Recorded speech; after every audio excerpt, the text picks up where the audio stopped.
하이델베르그 교리문답 67문 소개합니다. 그러면 말씀과 성례는 모두가 우리의 믿음을 우리 구원의 유일한 근거가 되는 예수 그리스도의 십자가의 제사로 향하게 하기 위하여 제정된 것입니까? 답. 예, 그렇습니다. 성령께서는 우리의 구원 전체가 그리스도께서 십자가 위에서 우리를 위하여 단번에 들이신 제사에 달려 있다는 사실을 복음 안에서 가르치며 또한 성례로 확신시켜 주시기 때문입니다. 예, 성례의 이러한 중요성, 성례가 우리 기독교의 교리에 있어서 기독교에 있어서 얼마나 소중한 것인지를 거듭 설명하고 있습니다. 예, 성례론과 관련해서는 앞서 설명드린 것처럼 항상 조심하셔야 되는 게 구원을 주는 수단으로 이렇게 사용하는 로마 가톨릭, 이건 잘못된 겁니다. 성례를 행해야 구원을 받는 것처럼 이렇게 구원을 주는 수단으로 성례를 줄 때 구원이 주어지는 것처럼 이렇게 로마 가톨릭은 성례를 사제들의 그 막강한 권한을 악용하기 위한 도구로 사용을 합니다. 성례가 구원을 주는 도구처럼 이렇게 악용되었습니다. 또 제세례파라든가 경건주의나 신비주의처럼 오순절퍼처럼 제2 성령 세례를 강조하면서 첫 번째의 그러한 성례를 무시하는 그렇게 성령의 그런 뜨거운 그런 내적 체험이라든가 신비 체험을 강조하는, 그래서 교회의 형식적인 이러한 성례가 무시되어지는 성례 무시론자들이 있습니다. 성례 무용론을 주장하는 그러한 자들이 있습니다. 내적인 그러한 성령 체험을 해야 된다, 신비 체험을 해야 된다, 뜨거운 능력 체험을 해야 된다, 이런 또 극단들이 있습니다. 그럴 때 우리 장로교는 하나님이 약속하신 형식이기 때문에 분명히 이 형식을 바르게만 잘 사용하게 되면 거기에는 효력 있는 하나님의 은혜가 있다라는 것입니다.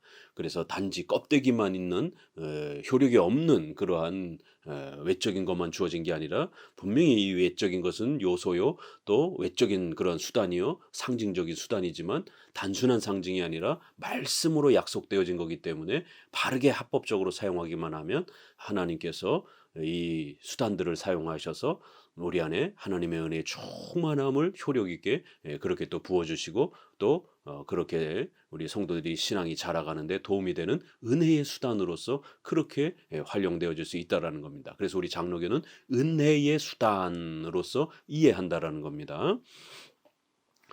그렇기 때문에 이제 이 성례의 역할과 관련해서 한 번 더 이제 추가적으로 소개를 드리면서 이 말씀과 성례는 과연 우리 그리스도의 이러한 십자가로 복음의 핵심에게로 우리를 이렇게 이끌어주고 우리의 신앙을 더 성장하도록 그렇게 도와주느냐, 맞다라는 것이에요. 이 성례는 다른 것을 위해서 목적으로 써서는 안 된다라는 겁니다. 성례를 악용을 해서 뭐 돈 잘 벌고 기복주의적인 그러한 형태로 사용해서는 안 된다라는 것입니다. 또 성례를 로마 가톨릭처럼 무슨 귀신을 내쫓고 뭐 성수처럼 사용하면서 또 그렇게 인간이 또 치료받는 그러한 또 병 고치는 수단이라든가 무슨 신비 체험을 경험하는 그러한 수단으로 이 성례를 사용하면 안 된다라는 겁니다. 또 최근에는 WCC처럼 이렇게 정치 수단으로 일반 사회 복지 수단의 또 그런 종교 통합을 위한 그러한 수단으로 이렇게 사회 정의의 그러한 수단으로 성례를 사용해서도 안 된다라는 것입니다. 성례의 가치는 우리 안에 믿음, 바로 우리의 믿음을 구원의 유일한 근거가 되는 바로 이 믿음, 바로 이 믿음은 오직 예수 그리스도의 대속적 그 희생인 십자가와 그 부활의 이 은혜를 우리가 받아들이고 또 사모하고 신뢰하고 그리스도를 사모하는, 그리스도를 의지하는 바로 여기에 있는 것입니다. 성례는 바로 이 복음을 우리에게 알려주고 복음의 이 풍성함들을 맛보게 해주는 바로 예수님과의 연합과 예수님을 통하여 죄사함 받고 하나님의 자녀가 되어 또 하나님과 또 연합하는, 이러한 그리스도와 연합하는 이 풍성한 복음의 이 영광스러움을 우리에게 맛보게 해주는 그러한 수단이지, 정치적 수단도 또 그런 어떤 신비 체험의 수단도 어떤 질병을 치료하는 수단도 또 그러한 돈을 버는 수단이 아니라는 겁니다. 단번에 십자가에 자신의 몸과 피를 흘리신 그런 희생제사인 바로 복음, 바로 예수님의 십자가의 죽으심과 부활이라고 하는 바로 이 복음을 가르치고 또 확신시켜주는 그러한 아주 중요한 도구입니다. 명심하셔야 됩니다. 이 성례는 복음을 아주 우리에게 풍성하게 가르쳐주는 은혜의 수단이라는 것입니다. 오늘날 오순절파이에서 또 그 1800년도로 넘어가게 되면 또 이러한 경건주의, 신비주의에 의해서 제2 성령 세례라고 하는 성령 세례 운동의 이러한 그 활동들은 이 분파들을 통해서 형성되었고, 또 1700년도로 넘어가게 되면 감리교와 또 진젠돌프와 또 미국의 이러한 부흥운동이라든가 또 이런 회중파의 이러한 부흥운동이라든가 이런 형태를 통해서 세례보다는 성찬보다는 또 다른 뭔가 능력 있는 어떤 체험을 해야 되는, 그걸 이제 성령 세례로 표현하던, 이제 현대 와서는 성령 세례라고 이렇게 좀 더 단어가 굳어진 것이고, 이 시절에는 강렬한 어떤 능력 체험, 회심 체험 뭐 이렇게 이제 좀 단어가 또 이렇게 형성이 되었던 것입니다. 결국 이러한 모습들은 1600년도로 넘어가게 되면 제세례파가 그렇게 주장하면서 칼빈은 이러한 자들을 열광주의자들이다, 종교 체험만 너무 지나치게 강조하는 열광주의자들이라고 이렇게 책망을 했던 것입니다.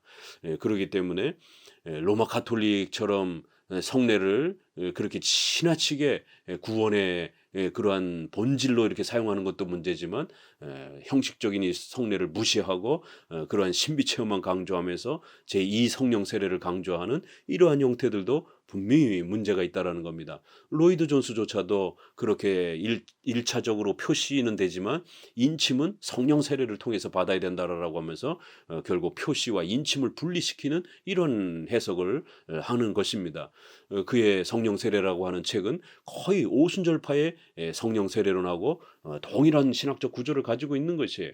오순절의 성령 세례론은 과격한 형태의 은사론이고, 로이드 존스는 조금 온건한 형태의 은사론을 주장할 뿐이지, 결국 로이드 존스도 단어도 똑같은 성령 세례라고 하는 제2 성령 세례의 이러한 추가적인 성례를 더 요구하는 것처럼, 형식적인 이러한 성례는 능력을 발휘하지 못하고 내적으로 강렬한 어떤 그런 능력을 받는 그러한 어떤 체험을 성령 세례라고 표현하면서 그렇게 이 성례의 이러한 교리를 망가뜨린 것입니다.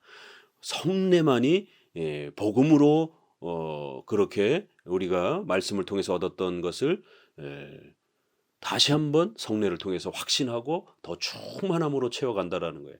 말씀은 신앙을, 믿음을 가르치는 것이고, 성례는 그거를 확증시키고 확신시키고 증가시키는 것이다, 이렇게 표현하고 있습니다. 그래서 성례는, 세례와 성찬은 우리가 바르게만 사용하게 되면 어마어마한 효력을 우리에게 베풀어주고, 그런 이상한 체험을 쫓아다니는 게 아니라 세례에 집중하고 또 그 다음에 성찬에 집중해야 되는 것입니다. 우르시누스의 설명을 들어보면요, 성례와 말씀은 서로 공통점도 있고 상이점도 있다. 공통점은 다음과 같다. 둘 다 하나님이 주인이라는 것, 또 하나님께서는 둘 다 교회의 사역자들을 통해서 시행하신다라는 것. 셋째, 둘 다 성령께서 우리 속에 믿음을 일으키고 강건케 하는 수단들이다. 넷째는 둘 다 우리에게 동일한 것을 제시한다. 바로 예수 그리스도와 그의 혜택들을 우리에게 부어주시는 것이에요. 그 차이점도 있다라는 겁니다. 이렇게 말씀과 성례, 말씀은 믿음을 시작하게 하고, 또 성례는 더욱 증가케 하는 그러한 특성이 있다라고 말씀을 드렸습니다. 바로 차이점, 그 본질에서 말씀은 그것을 임의로 사용하는 사람들의 상태에 따라서 특정한 내용을 뜻하고 표현한다. 하나님의 말씀을 설명하면서 그렇게 풀어가는 거예요. 그러나 성례는 표와 그 표들이 나타내는 것들 사이에 그러한 유비관계가 있다라는 것이죠. 비유관계가 있다라는 것이. 그래서 말씀은 직접적으로 좀 더 이렇게 가르치지만, 성례는 간접적으로 이렇게 그 표시를 통해서 예수 그리스도를 가르치는 이런 성격이 있다라는 거예요.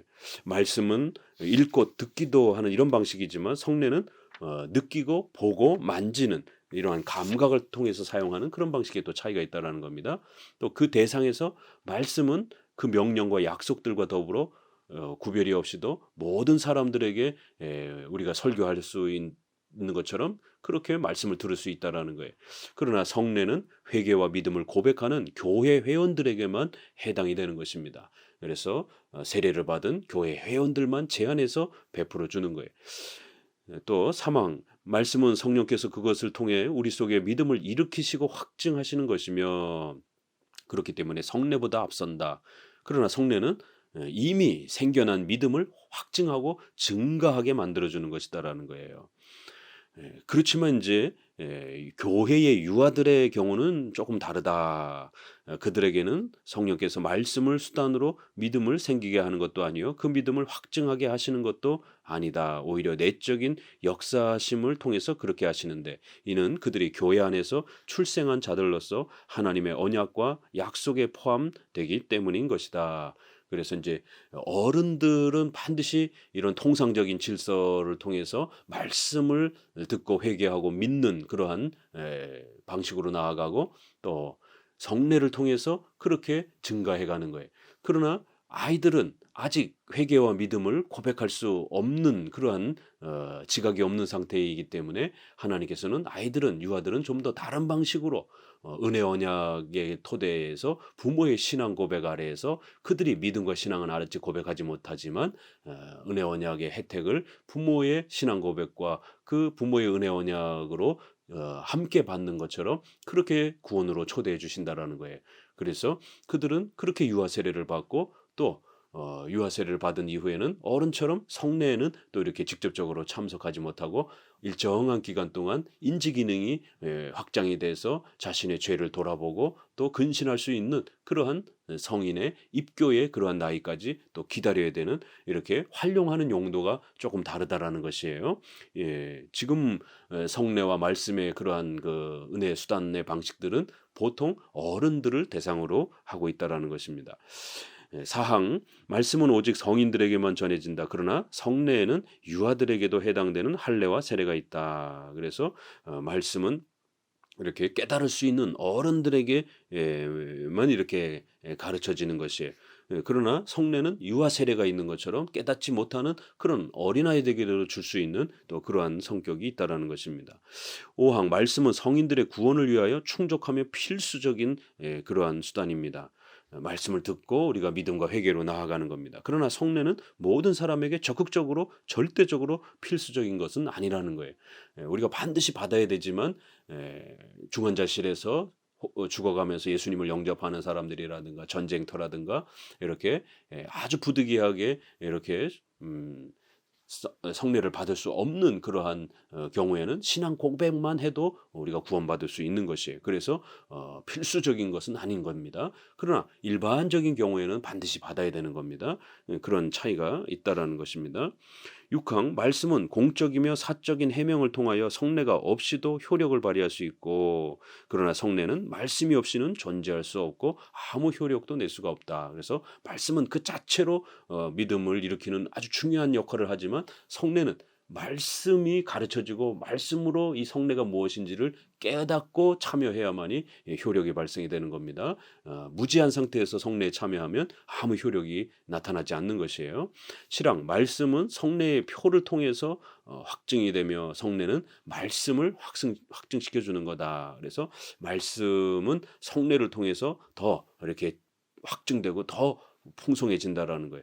또 성례는 반드시 이 성례가 무엇인지를 가르쳐 줘야 되는 또 그런 말씀에 또 그런 도움이 필요하다라는 겁니다. 결론은 성례는 믿음을 확증하는 것 외에는 아무것도 하지 못한다. 또한 말씀은 성례가 없이도 효력을 발생한다. 그러나 성례는 말씀을 떠나서는 아무런 효력도 내지 못한다. 68문 그리스도께서 새 언약에서 제정하신 성례는 몇 가지입니까? 이렇게 성례 숫자와 관련해서 묻습니다. 답 두 가지이니 거룩한 세례와 성찬이 그것입니다. 여기에서 이제 우리가 성경의 성례는 구약에는 할례와 유월절이었고 그 할례와 유월절이 신약에 와서는 세례와 성찬 형태로 형식이 바뀌었지만 그 본질은 동일한 것입니다. 두 개밖에 없습니다. 구약에도 두 개, 신약에도 두 개. 이렇게 해서 두 개밖에 없는 것인데 로마 카톨릭은 여기에다가 다섯 개를 더 추가를 해서 칠성례를 만들어서 세례와 성찬이 무시되어지는 세례와 성찬의 가치가 또 망가지는 이러한 변형이 일어났고요. 앞서도 말씀드린 것처럼 그렇게 제세례파라든가 또 후대에 등장하는 그러한 경건주의, 또 회중파, 또 그 다음에 신비주의, 오순절파에 의해서 제2 성령 세례를 주장하는 이러한 분파들의 해석들에 의해서 결국 세례와 성찬의 이러한 성례의 가치가 무시가 되어지고 성령의 그런 능력 체험을 더 강조하는 이러한 형태가 된 겁니다. 그래서 경건주의나 이런 신비주의, 은사주의에 있어서는 성례를 아예 무시를 해버리고 다른 성령 세례를 찾는 이제 이런 형태가 되었고, 로마 카톨릭은 다섯 개를 더 추가해서 일곱 개를 만들면서 결국 이 성례가 무시되어지는 그러한 변형이 있었던 것입니다. 결국 역사 속에서는 이렇게 끊임없이 두 가지의 이 성례를 파괴하고 망가뜨려서 결국 이 성례의 소중한 혜택들을 성도들에게 뺏어가려고 하는 사탄의 무서운 유혹들이 있다라는 것입니다. 결국 하나님이 세워주신 이 소중한 이 성례, 예수님이 공생의 사역을 하면서 제일 먼저 한 사역은 바로 예수님 스스로 세례를 받으신 것입니다. 예수님은 자신의 죄 때문에 받은 건 아니에요. 그러나 앞으로 이 세례가 얼마나 소중한 것인지를 보증해 주시기 위해서 예수님 스스로가 세례를 그렇게 모범적으로 받으시면서 신약의 세례가 구약의 할례가 신약의 세례로 바뀌었다라고 하는 것을 보증해 주셨습니다. 또 그리고 십자가에 돌아가시기 전 마지막 그 밤에 그렇게 제자들과 함께 유월절을 행하면서 그 유월절을 성찬으로 그렇게 또 변경하시면서 성찬을 만들어 주신 것입니다. 시작하면서 마지막에 이렇게 세례와 성찬은 예수님이 교회 안에 선물로 주신 예수님의 이런 대속적 은혜와 이신칭의 구원의 은혜를 외적인 형태로 그렇게 우리가 맛보고 또 그 풍성함들을 누릴 수 있도록 예수님이 만들어 주신 것인데, 사탄은 이 풍요로움들을 빼앗기 위해서 뭔가를 더 많이 추가하는 방식으로 그렇게 성례를 가치를 훼손시켰고, 또 사탄은 때로는 이 성례 두 가지 성례를 아예 없애버리는, 교회 안으로부터 없애버리는 방식으로 또 그렇게 성례의 소중함의 가치들을 망가뜨리고 삭제시켜버린 것입니다. 그러나 이렇게 우리 교리문답은 성례는 두 가지밖에 없고 또 이 두 가지를 바르게 합당하게만 우리가 실천하게 되면 다른 걸로 채우지 않아도 된다라는 겁니다. 오직 이 성례를 통해서 우리의 부족한 그러한 또 이러한 신앙의 도움들을 얼마든지 얻을 수 있다라고 말합니다.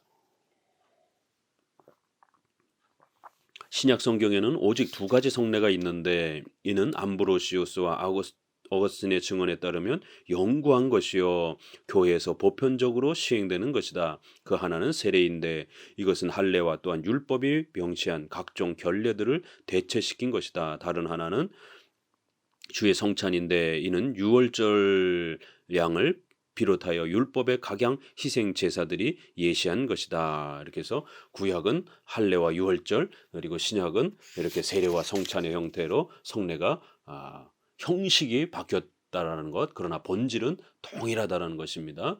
세례는 우리가 죄 사함 받고 의로운 자가 되었다라는 것, 또 할례도 세례도 또 유월절과 성찬은 우리가 그리스도와 연합하여 성장하고 자라간다라고 하는 영의 양식의 개념으로서 이렇게 또 가르친다라는 겁니다.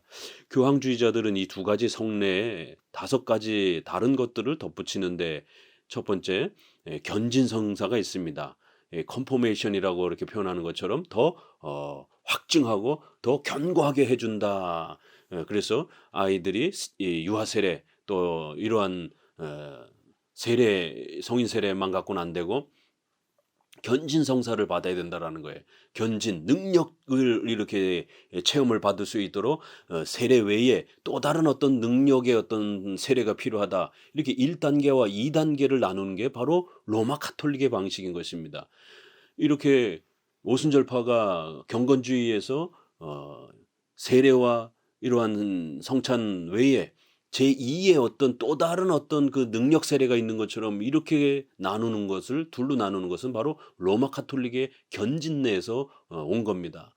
결국 제2 성령 세례를 주장하는 오순절파나 또 로이드 존스의 그렇게 세례는 첫 번째 표시는 표시 역할은 하지만 인침, 보증의 역할은 못한다. 이러면서 능력의 성령 세례를 통해서 보증과 인침을 받는다. 이렇게 주장을 합니다. 그러나 우리 장로교의 신앙 고백서에는 우리 종교개혁자들의 고백에는 성례는 표시요, 은혜 언약의 표시요, 인침이다라고 두 개의 역할을 외적인 구별의 표시도 해주고 하나님의 강력한 은혜를 우리에게 보증시켜주는 보증이다라고 이렇게 두 가지가 다 있는 것이다라고 설명을 합니다. 절대로 또 다른 어떤 그러한 능력 견고해지는 성장하기 위해서 어떤 또 다른 세례를 받아야 되는 이런 거 없다라는 겁니다. 견진성사는 바로 이러한 유아 세례 외에 또 다른 어떤 능력의 세례를 받아야 되는 추가적인 이러한 능력 세례, 견고하고 성장하는 이러한 능력을 받는 그러한 또 다른 세례를 이렇게 성례를 만들어 준 겁니다. 견진성사, 고해성사, 죄를 고백하는 사제들에게 가서 죄를 고백하는 고해성사, 신품성사, 이렇게 또 사자가 되기 위해서 또 이렇게 안수식을 하는 그러한 사제 안수에 대한 직분식입니다.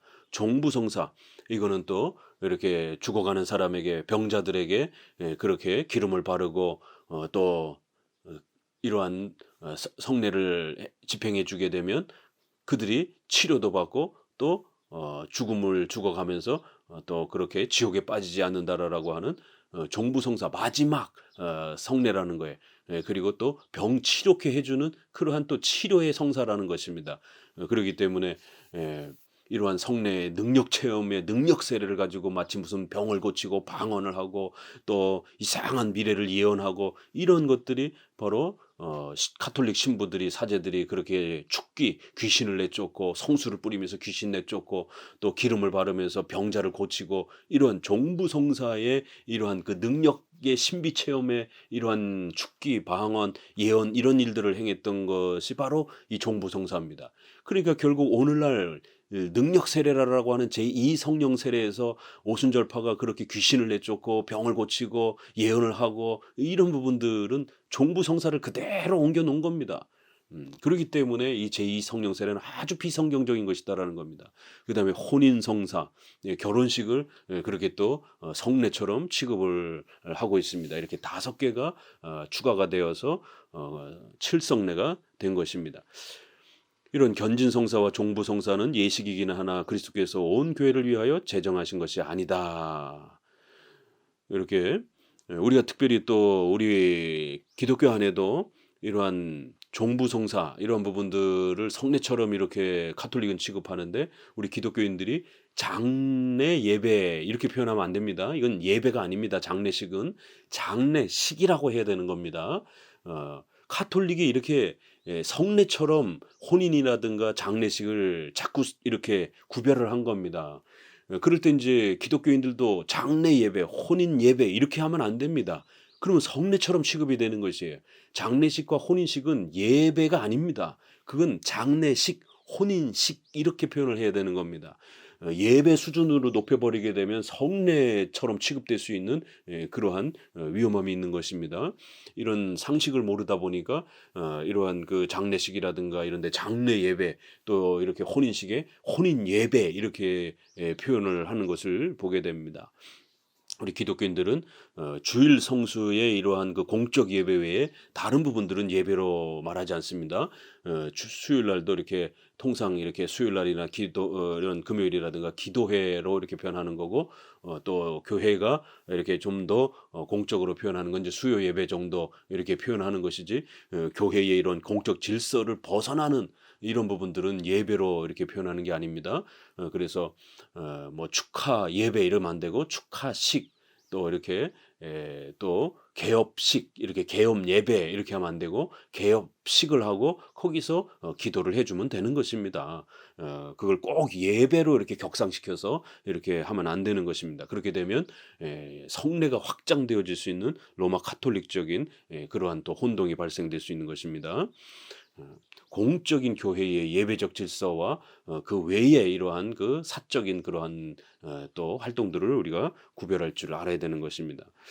성례 일반에 관한 논지들은 이랑 하나님께서 언제나 은혜와 영생에 대한 약속에다 특정한 표와 전례들을 결합시켰는데 교회는 이를 가리켜 성례라고 부른다.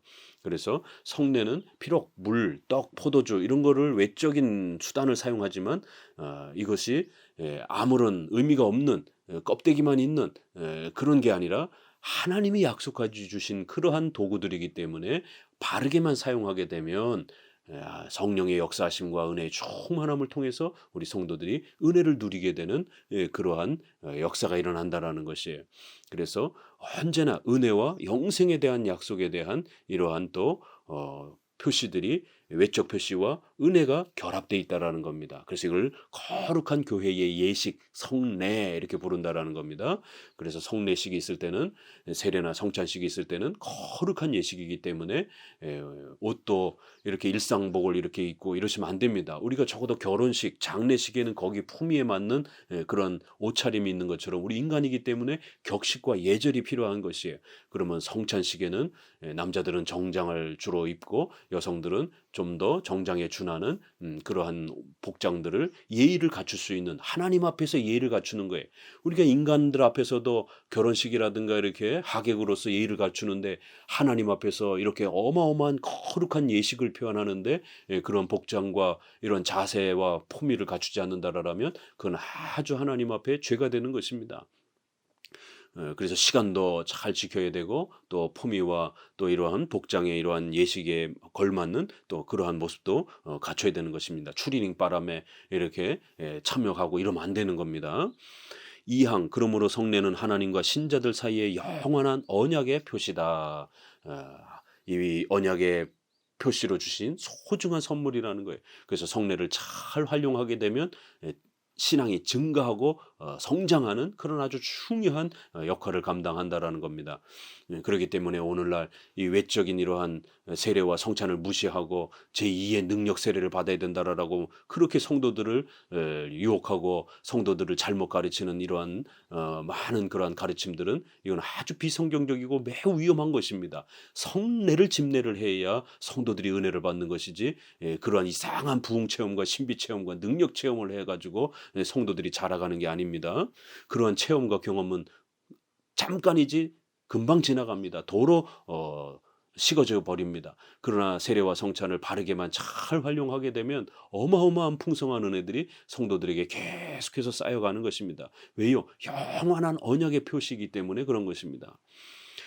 사망 하나님께서 명령하지 않으신 전례들이나 혹은 은혜의 약속의 표들이 되는 그런 목적으로 제정되지 않은 것들은 교회의 표가 아니다. 그렇기 때문에 로마 가톨릭처럼 이렇게 5개 하나님이 약속하지 않은 것 이건 아주 악한 것이다라는 거예요.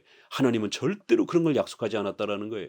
또 제2 성령 세례처럼 이렇게 추가하는 것, 이런 것도 변형시키는 것, 바꾸는 것, 이것도 문제가 되는 겁니다. 하나님은 그런 제2 성령 세례를 약속하지 않았습니다.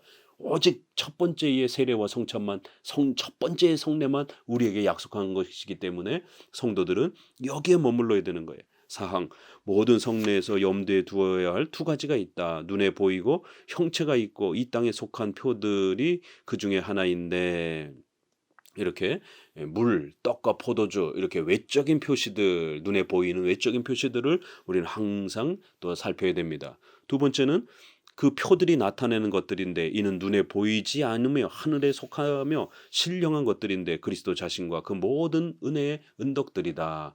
그래서 그 표시가 나타내는 바로 예수 그리스도와 예수님이 주시는 그 은혜의 풍성함들을 항상 우리는 생각해야 된다는 거예요. 5항 표의 변화는 물질적이거나 본질적인 것이 아니라 그저 상대적일 뿐이다. 로마 가톨릭처럼 떡과 포도주를 예수님의 진짜 몸처럼 이렇게 물질적으로 직접적으로 이렇게 또 극단적으로 접근하면 그것도 우상 숭배가 됩니다. 미신이 됩니다.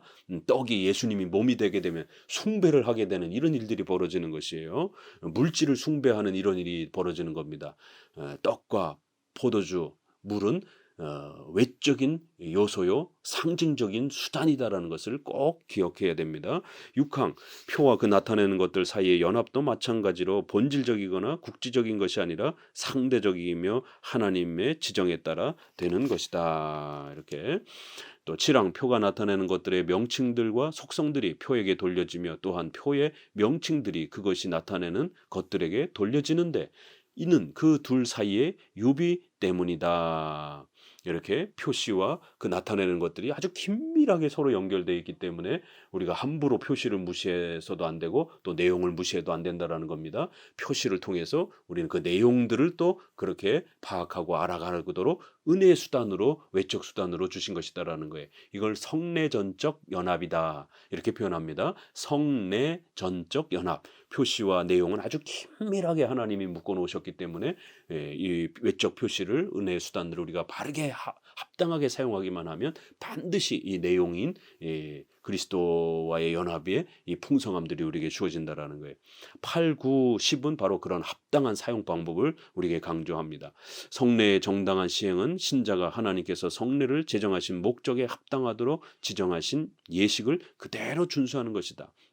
9항 표가 나타내는 것들은 언제나 성례의 정당한 시행을 통하여 표와 더불어 받게 된다. 10항 하나님께서 지정하신 성례를 시행하지 않으면 의식들이 성례의 본질을 지닐 수도 없고 성례를 통하여 나타내는 바 하나님의 은덕들을 표와 더불어 받을 수도 없다. 그래서 바르게만 우리가 합법적으로 성경이 약속한 대로만 집행을 하게 되면 성령의 도우심으로 큰 은혜를 누리게 된다라는 거예요. 이 세 가지 정도만 이 합법성은 세 가지 정도만 기억해야 됩니다. 첫 번째는 물, 떡, 포도주 이런 외적인 그러한 수단을 정확하게 그 요소를 갖춰야 됩니다. 물로 사용해야 됩니다. 기름이나 뭐 이런 걸 사용하면 안 되고 물을 사용해야 됩니다. 그다음에 떡과 포도주 이렇게 외적인 요소를 정확하게 갖춰야 된다라는 거. 두 번째는 그 방법에 있어서 이제 세례는 삼일체 이름으로 주는 것입니다. 떡과 포도주는 그거를 성별하고 또 그 다음에 떼어서 주는 것이에요. 둘 다 주는 것입니다. 이렇게 삼일체 이름으로 세례는 주는 것이고 떡과 포도주는 성별하고 떼어서 둘 다 나누어 주는 것입니다. 그리고 세 번째로는 합법적으로 집행할 수 있는 집례할 수 있는 자격을 갖춘 목사, 남자 목사에 의해서 집행되어야 됩니다. 이렇게 세 가지 정도가 갖춰져 있으면 합법적이다라고 이렇게 소개를 합니다. 11항 경건한 자들은 표를 받아 구원에 이르나 불경건한 자들은 또 가짜가 들어올 수도 있기 때문에 효력을 발휘하지 못한다. 12항 택자들의 경우 회심한 후에 성례를 무가치하게 받더라도 결국에는 그 열매를 받게 된다. 또 때로는 우리가 성례를 미처 다 충분히 배우지 못하고 또 이렇게 어떤 분들은 참여하기도 하고 그러나 나중에 바르게 배워서 그 성례를 올바르게 또 사용하기만 하면 그 효력이 연결이 된다라는 거예요. 13항 어떤 성례는 단 한 번만 받게 되어 있고 어떤 성례는 자주 받게 되어 있다. 세례는 단 한 번만 받는 거고 성찬은 성장의 문제이기 때문에 자주 받는다라는 거예요. 14항 정의에 포함된 내용들은 옛 언약과 새 언약의 성례들에 공통적으로 해당되지만 다음과 같은 차이가 있다. 또 옛 언약은 오실 그리스도를 나타내주고 새 언약에 해당이 되는 것들은 이미 오신 그리스도를 제시하는 그런 또 차이가 있다라는 거예요. 그래서 할례와 유월절 옛 것들은 좀 더 희미한 성격이 있고 새 것은 좀 더 선명한 그런 선명성의 차이가 있다라는 거예요. 15항 성례와 복음 선포는 다음과 같은 점에서 일치한다. 둘 다 하나님께서 그의 사역자들을 통해서 교회를 향하여 행하시는 일이다. 그래서 반드시 합법적인 목사가 그렇게 집례해야 된다라는 거예요. 우리 장로교 개혁주의는 여자에 의해서 집례된 세례는 가짜로 효력이 없는 것으로 그렇게 판정합니다. 왜요? 평신도에 의해서 받은 것이기 때문에 올바르지 않다라는 거예요. 그래서 다시 받아야 됩니다. 16항 성례는 말씀이 언어로 나타내는 것을 행위와 제스처로 나타낸다라는 것. 말씀은 언어로 전달이 되고 성례는 이렇게 보고 만지는 그런 행위와 제스처로 이렇게 나타난다라는 거예요. 말씀을 통해서는 믿음이 생겨지고 성례를 통해서는 믿음이 확증되고 성장하도록 돕는다. 이렇게 각각의 역할이 말씀은 성례가 없이도 가르치고 확증하나 성례는 말씀이 없이는 안 된다. 이렇게 각각의 특징을 소개합니다. 17항 성례는 하나님께서 믿음으로 시행하도록 명령하신 일들이라는 점에서 이렇게 제사와 일치한다. 그러나 이 둘은 다음과 같은 점에서 또 서로 다르다. 하나님께서는 그가 우리에게 베푸시는 그런 은총의 개념으로 성례를 이렇게 사용하시고 또 이 희생 제사 구약의 이런 개념들은 우리가 하나님 앞에 우리 자신을 복종하고 바쳐야 된다라고 하는 그러한 또 의미가 이렇게 있다라는 것이에요. 그래서 그런 모든 희생 제사는 예수 그리스도께서 우리 대신 이루어 주신 것이고 그 은혜의 은총들을 우리가 성례를 통해서 이렇게 받는 것입니다. 이런 차이가 또 구약의 희생 제사와 성례가 또 이렇게 연합되어 있으면서 또 각각의 차이점이 있을 수 있다라고 이렇게 설명을 합니다. 68문까지 소개해 드렸습니다. 감사합니다.